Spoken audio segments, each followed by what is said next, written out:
কোটা আন্দোলনকে ঘিরে সহিংসতায় মিরপুর, মোহাম্মদপুর, মহাখালী, উত্তরা ও বাড্ডায় সিটি কর্পোরেশনের আঞ্চলিক কার্যালয়গুলোতে তাণ্ডব করে দুর্বৃত্তরা।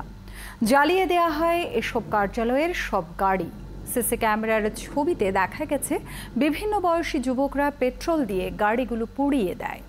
সব মিলে উত্তর সিটির ক্ষয়ক্ষতি অন্তত 200 কোটি টাকা। সাজিদ সরকারের প্রতিবেদন। 19 জুলাই শুক্রবার বিকেল মিরপুর 10 নম্বরে উত্তর সিটি কর্পোরেশনের আঞ্চলিক অফিসের গাড়িগুলোতে আগুন দেয় দুর্বৃত্তরা।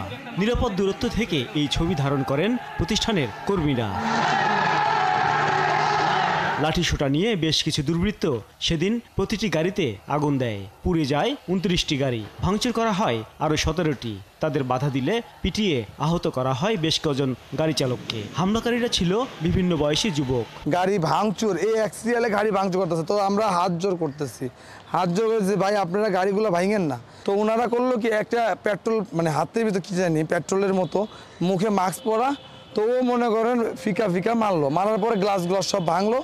ওই পেট্রোল নিয়ে গাড়ি থেকে পেট্রোল নিয়ে মনে করেন প্রত্যেকটা গাড়ির ভিতরে ধরে প্রত্যেকটা একটা করে গাড়ি আগুন লাগালো। কেবল মিরপুরই নয়, মোহাম্মদপুর, মহাখালী, উত্তরা, বাড্ডা সহ উত্তর সিটির প্রায় প্রতিটি আঞ্চলিক অফিসেই একই দিন প্রায় একই সময়ে হামলা চলে।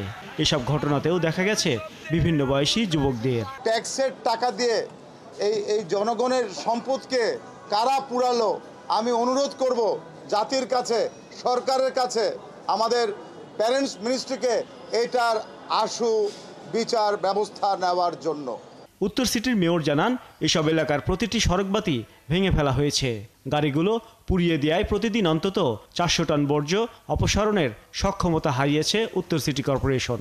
ক্ষয়ক্ষতির অঙ্কটাও 200 কোটিরও বেশি।